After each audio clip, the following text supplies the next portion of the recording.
Hey guys, what's up? It's surferwannabe here, and I finally have my baby. And this is just going to be the story of how we got him.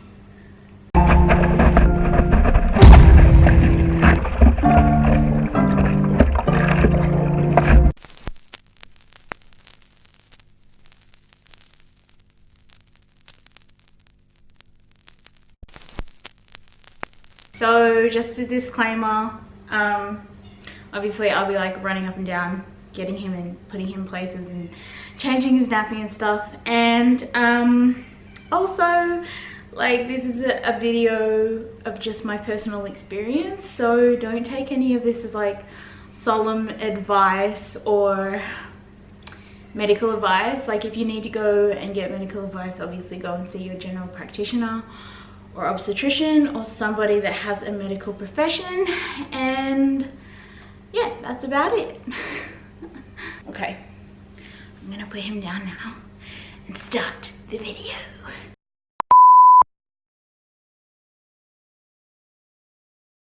Update, it's Friday the 8th of November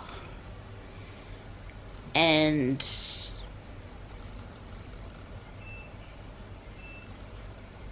still pregnant. I'm 3 days over. Now my feet have swollen up. I'm sick.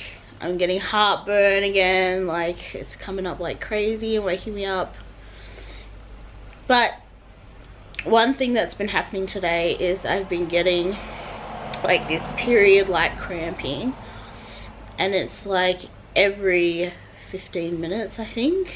It was 11:30 that I got that contraction, and I used the contraction timer after that. I did not tell my husband at that time. I was just like, keep it on the hush. And then I also have a midwife appointment today too, where they're going to do another stretch and sweep. My midwife appointment rolled around at 1:30. Oh, the baby's coming out.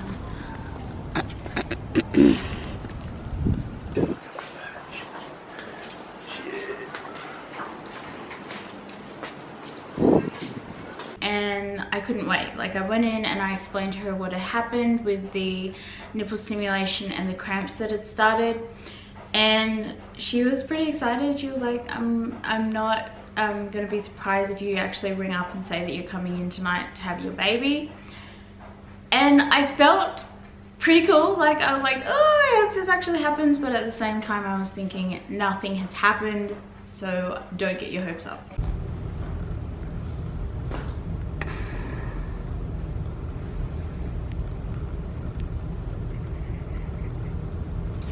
So she did the stretch and sweep, and she, you know, did like all the paperwork and stuff, and then she booked me in for an induction.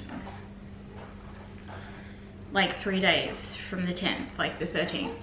And she goes, okay, it's all booked in. I will see you then, hopefully sooner. So I went to the car and I cried because I felt out of control at that point. But I just kept on going on with my day and trying not to think about it. And then we were watching some trash TV. We were watching Love Island, or like Bride and Prejudice something. I love those shows though, they're like hilarious. Anyway, so I was sitting on the couch next to my husband and I grabbed his hand and I squeezed it, and I was like, and that was when the first contraction came through, and I just felt so excited, but that at the same time I was like, oh, that kind of hurts a little bit. Like, that's not a period cramp at all. So I got excited and I timed it, and then they just kind of kept on happening, obviously. And it was about 9 or 10 o'clock, we decided to go to bed. So my mom, my sister, my husband, and our 18-month-old. So we all went to bed. And my 18-month-old slept with us, Iris, and she was like kicking me in the back, trying to get comfortable. So that was fun, but it was also while my contractions were happening, and I was like super annoyed about it because I was in pain, and then she was like pow pow pow pow. Anyway, it got to the point where the contractions were like stopping me from going to sleep. So I got up out of bed and I was on the wall and had my arms like this, and I was just like swaying from side to side with each contraction and trying to time it as well. And it got to the point where I was kind of getting like noisy with the breathing, I suppose, and I didn't want to wake anybody up. So I told my husband, I was like, look, I'm just gonna go to the lounge room and continue laboring, and you should probably get some sleep because it's gonna be a long night and day. So yeah, I went out to the lounge room and I just kept going through contractions. I was trying to sleep on the couch, but between coughing and contractions, it was like the shittest time ever. And they were getting a little bit stronger at that point. So, I'm sorry, my notes are down here. So I called King Edward Memorial Hospital at 1:16 a.m. on the 9th. And I called up and I was like, hello, I'm in labor now. And I'm wondering like when I should come in because my contractions are pretty strong. And so she said, okay. She listened to me have a contraction over the phone, and she said, hop in the shower and take a paracetamol and try and get some rest. So I did just that. I hopped in the shower. I had a paracetamol first, and then I hopped in the shower, and then I turned it on like really hot. I'm not sure if you're supposed to do that, but it was really nice on my back when I had contractions coming through. So I was in there for a while, and then I hopped out and put on some really like baggy comfy clothes. I'm talking like size 18 stuff. I love comfy baggy clothes, but for this moment it was just perfect. And I went out to the kitchen. I had a muesli bar for a snack because I was like, shit, when am I gonna eat again if I'm gonna be allowed to? And I just started like tinkering around between contractions and like packing things and getting ready to wake up my husband, and also like reading in the book that they give you like all the information about what happens if you go into labor. Just because I didn't experience it last time, so I didn't actually know like what was going to go down. So yeah, after that what did I do? I called King Edward Memorial Hospital again at 4:03 a.m. on the 9th of November. I called them up, and midway through talking to them, I had a contraction, and it kind of took my breath away a little bit. And the nurse heard me over the phone, and she was like, how far away are you? And I said, I'm staying just down the street pretty much. She said, yep, come in.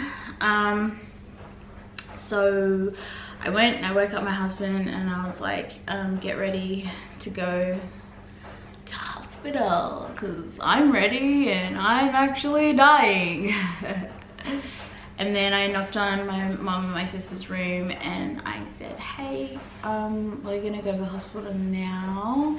If it's okay for you to look after Iris while we go there. Yeah, we went to the hospital. We went to Mathau, which is like a maternity assessment something, where they keep the ladies when they're like just about to go into labor so they can take them to the suites and stuff, the birthing suites. And so I went in there and I had a CTG scan put on me. I got some paracetamol and the cervical check, and they just told me to rest. Kept on squeezing Rawadi's hand every time I had a contraction. He was there, and he caught on to the fact that when I had the contraction, I would reach out for his hand, and he'd already have it there for me, just like squeeze and breathe. I'd had a sandwich between then and some water, and was basically just like hurting a bit. And 9 o'clock rolled around, 9 o'clock in the morning, and they did another like CTG scan and a cervical check, and they're like, hey, you need to get off your fat ass and go for a walk because you ain't progressing. So I went for a walk. Like, I did exactly that. I walked around on the ground floor where they have the cafe and stuff, and I thought I would be a cool guy and walk up the stairs, and I got to like halfway up the stairs and I had a contraction. And I regretted my choices immediately. I was just trying to get the baby out. But no, my body was like, you know what, fuck that. You're gonna have a contraction right here in front of everybody in the middle of the stairs and outside the cafe, okay? So that wasn't pleasant. Anyway, I got moved to the birthing suite at lunch, fucking finally.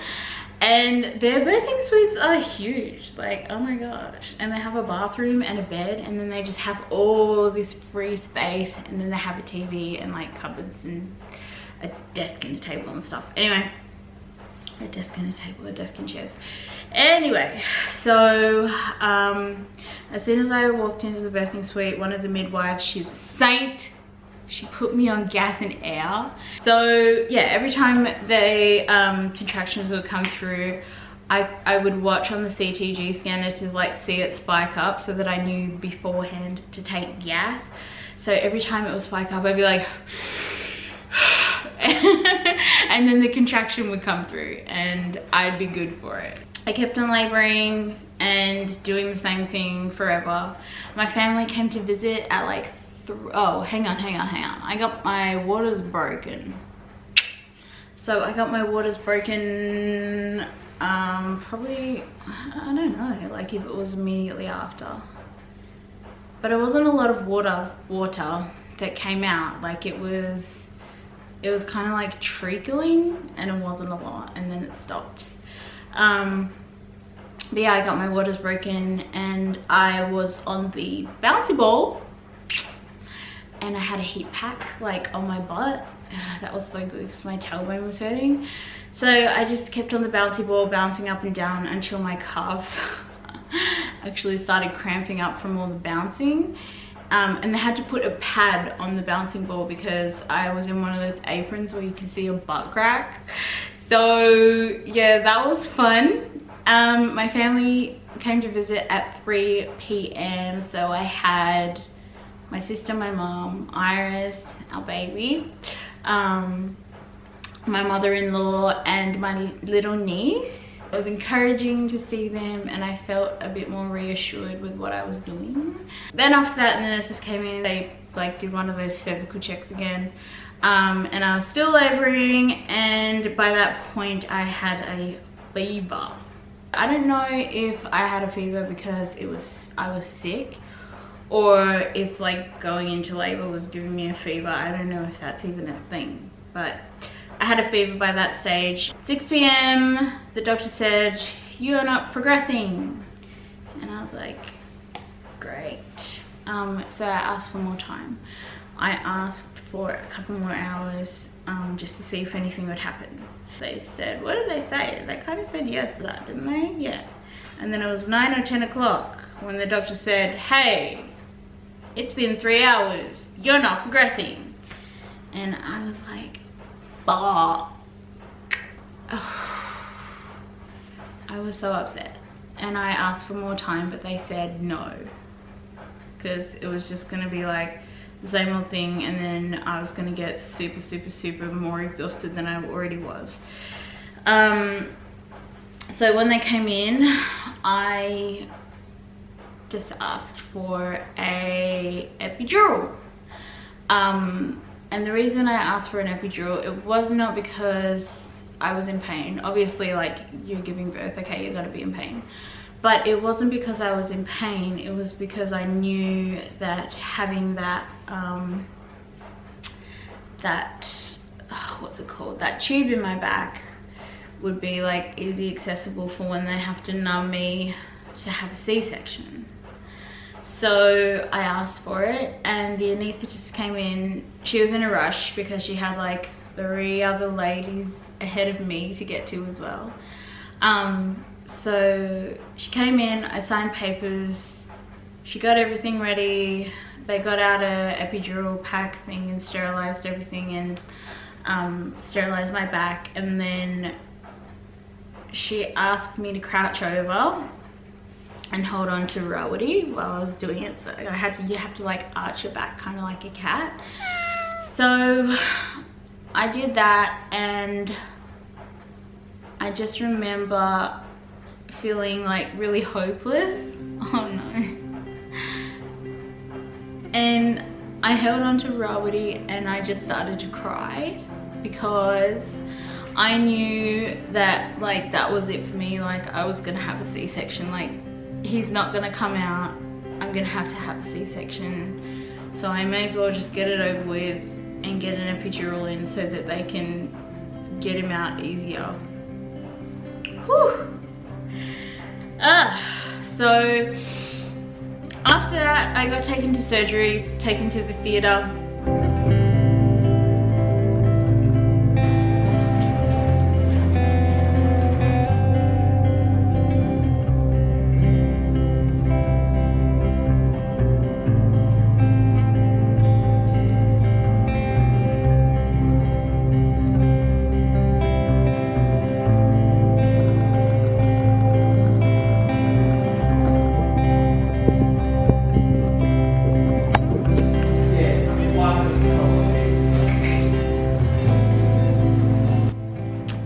And then he came out at like 1:30 on the 10th of November. Yay!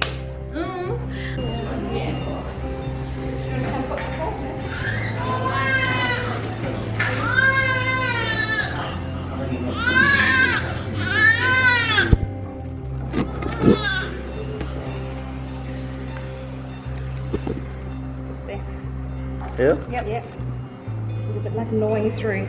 Doesn't tap straight. Nope. Yeah, that's brilliant. Perfect. Good job.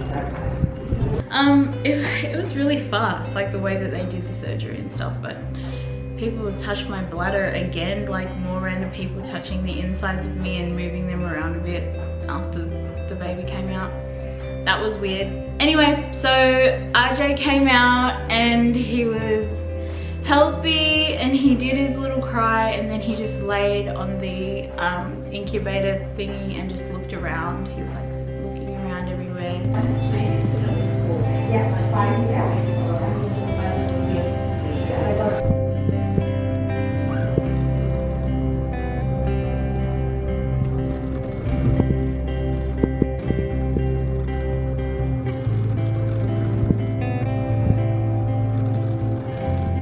He was perfect. Oh, he was so cute.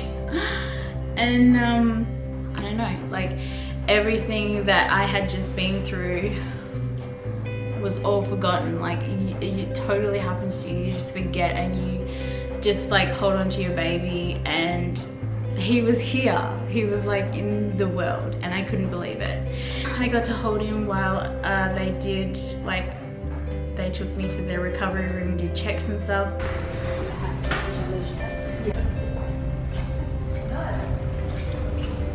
And then after they finished doing some checks, I got to put him straight on the boob. Maybe it was coming, maybe, I don't know. Sometimes the milk. And he latched on really well and was drinking like awesome, straight up. So I'm pretty happy about that. And then I got taken to a special adult care unit, and because of the fever, so I had to have antibiotics pumped through me like 24/7 on an IV drip. It was the 9th, and then he was born. Then we got taken to the special adult unit, and that morning I woke up and I was like able to change his nappy and stuff. Regardless of having a C-section, I felt pretty good compared to the last time. I felt like I got hit by a train. So yeah, I was up and about changing his nappy. Watch out for wheeze. And then the next day, we got to bathe him.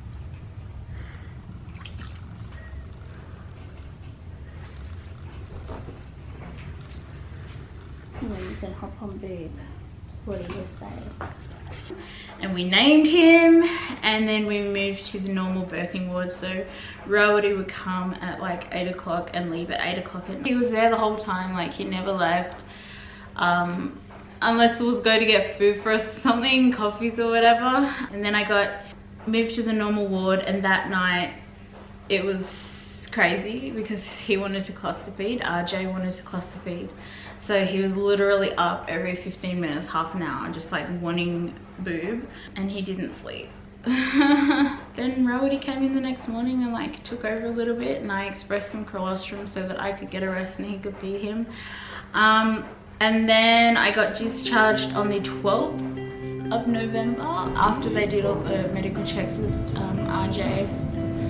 And yeah, 4 o'clock on the 12th of November, I was out of the hospital and leaving. Goodbye. Video.